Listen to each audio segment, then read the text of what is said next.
Hai,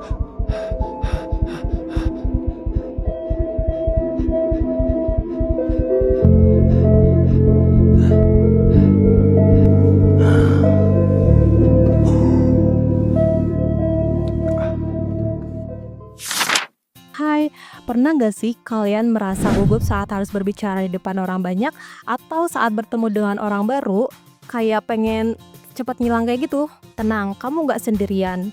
Banyak orang yang mengalami hal tersebut, terutama dewasa awal yang sudah mulai bekerja, berkuliah, dan membangun relasi sosial.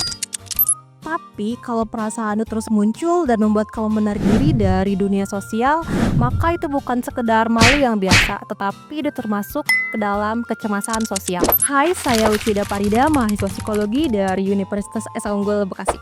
Ngomong-ngomong, kalian tahu nggak sih apa itu kecemasan sosial? Nah, jadi kecemasan sosial itu adalah rasa takut, gugup saat kita harus berada di situasi sosial. Misalnya, harus berbicara di depan orang banyak, bertemu orang baru, atau bahkan hanya sekedar duduk di ruang rapat. Orang yang mengalami kecemasan sosial sering khawatir bakal dipandang aneh, sering tertawakan atau mempermalukan dirinya sendiri. Menurut Widyawarti tahun 2023 yang mengutip dari peneliti Ibrahim dan Suteja mengatakan bahwa seseorang yang mengalami kecemasan sosial memberikan reaksi gejala psikologis yang membuatnya seperti malu yang pada akhirnya mendorong timbulnya perasaan takut karena pikirannya sendiri, cemas, mudah tegang, atau bisa sampai gangguan tidur. Sebenarnya apa aja sih gejala dari kecemasan sosial itu? Nah, kita bisa lihat dari 3 sisi. Yang pertama dari sisi fisik, seperti jantungnya berdebar, wajahnya memerah sampai berkeringat dingin. Kemudian dari sisi psikologis seperti gugup, takut, dan tidak tenang. Nah, yang terakhir dari sisi kognitif seperti bingung ataupun overthinking, bahkan bisa sampai berpikir kayaknya semua orang liatin aku deh. Adapun aspek-aspek dari kecemasan sosial bisa kita lihat mulai dari takut dinilai negatif. Seringkali mereka takut dianggap jelek, dikritik, atau diejek oleh orang lain. Yang kedua, menghindari tempat umum. Jadi mereka itu lebih sering menyendiri. Dan yang terakhir yaitu cemas ketika bertemu dengan orang baru atau di lingkungan yang baru. Sekarang kita udah tahu nih apa itu kecemasan sosial dan gimana gejalanya muncul. Tapi pertanyaannya, kenapa ya hal ini bisa terjadi? Apa penyebabnya? Apakah semua orang bisa mengalaminya? Yuk, kita cari tahu lebih dalam tentang faktor yang bisa memicu kecemasan sosial. Halo, saya Siska Septianus dari Fakultas Psikologi Universitas Esa Unggul Bekasi. Kecemasan sosial bisa muncul karena berbagai hal seperti 1. Faktor genetik, misalnya orang tua yang mengalami kecemasan sosial. Kedua, pola asuh, orang tua yang terlalu mengekang. Kemudian, yang ketiga, pengalaman buruk seperti dibully atau kehilangan.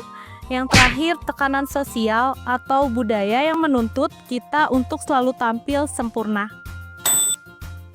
Kadang kita mikir, mungkin aku cemas karena keadaannya yang bikin gak nyaman. Tapi nyatanya bukan situasinya yang bikin kita cemas, tapi cara kita memandang situasi itulah yang menentukan. Nah, sekarang kita akan bahas gimana sebenarnya pikiran kita sendiri bisa memicu rasa cemas.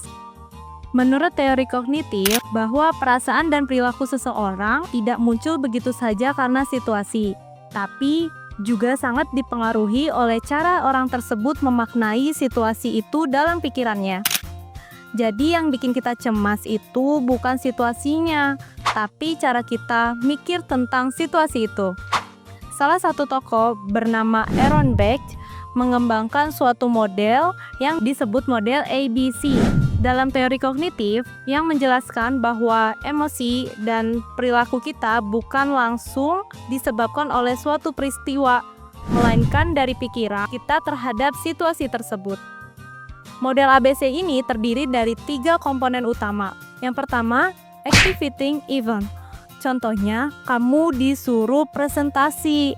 Kemudian, B yang diartikan sebagai belief. Di dalam pikiran kita pasti berpikir, aku pasti bikin malu diri sendiri. Kemudian yang terakhir, konsekuensi. Dari hasil pikiran yang tadi, pasti kita bakalan ngerasa gugup, panik, dan akhirnya nggak mau tampil kan? Jadi kuncinya adalah ubah cara pikir kita.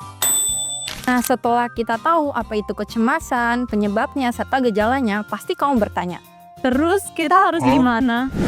kabar baiknya, kecemasan sosial bukan sesuatu yang harus kita pendam sendiri dan bukan sesuatu yang gak bisa diatasi. Ada cara-caranya loh, terbukti efektif untuk membantu kita mengelola bahkan mengurangi kecemasan ini. Salah satunya adalah dengan cara pendekatan yang disebut dengan Cognitive Behavior Therapy atau yang biasa disingkat dengan CBT. Yuk kita bahas gimana CBT dan beberapa langkah sederhana bisa bantu kamu lebih percaya diri dan berani menghadapi situasi sosial. Yang pertama, kenali pikiran negatif kamu. Kamu kenapa? Kayaknya orang-orang pada ngeliatin aku deh. Kenapa emang kamu? Gak tahu, aku ngerasa kayak mungkin ada yang salah kali ya dengan pakaian aku. Nah itu kayaknya cuma pikiran kamu doang deh. Kayaknya mungkin mereka ngelihat sekitar kamu bukan keberadaan kamu di sini. Gitu ya. Iya.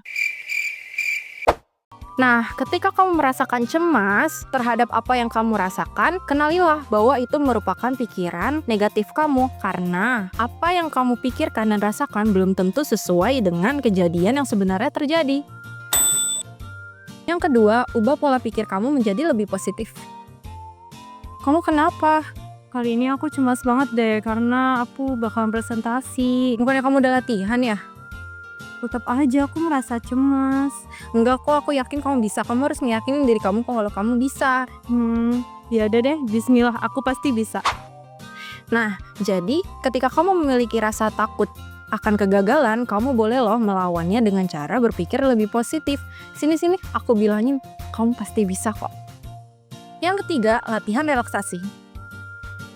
Aduh, kamu bisa bantuin aku gak? Aku gugup banget nih, karena kan aku mau presentasi. Sini, mendingan kamu tenang dulu, ikutin aku.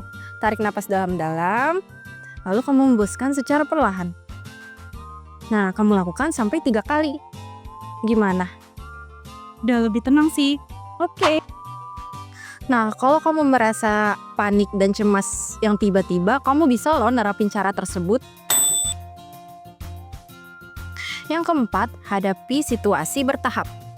Mulai dari hal kecil, contohnya seperti kamu menyapa orang terlebih dahulu, mengobrol sebentar, sampai akhirnya kamu berani untuk presentasi. Yang kelima, catat perkembangan kamu. Misalnya, hari ini kamu senyum ke orang, kamu bisa catat itu di diary. Atau kemarinnya kamu berani loh nanya ke dosen, itu juga bisa kamu catat perkembangan kamu. Nah, lama-lama kamu akan sadar bahwa kamu berkembang. Sekian dari aku, Tiara Usma Fatima, mahasiswa psikologi Universitas Esa Unggul. Dadah! Jika kamu mengalami kecemasan yang berlebihan, dan kamu tidak tahu harus melakukan apa, Jangan ragu untuk mencari tenaga profesional ya. ingat, kesehatan mental kamu juga berharga loh. Sekian dari kami. 死んでいる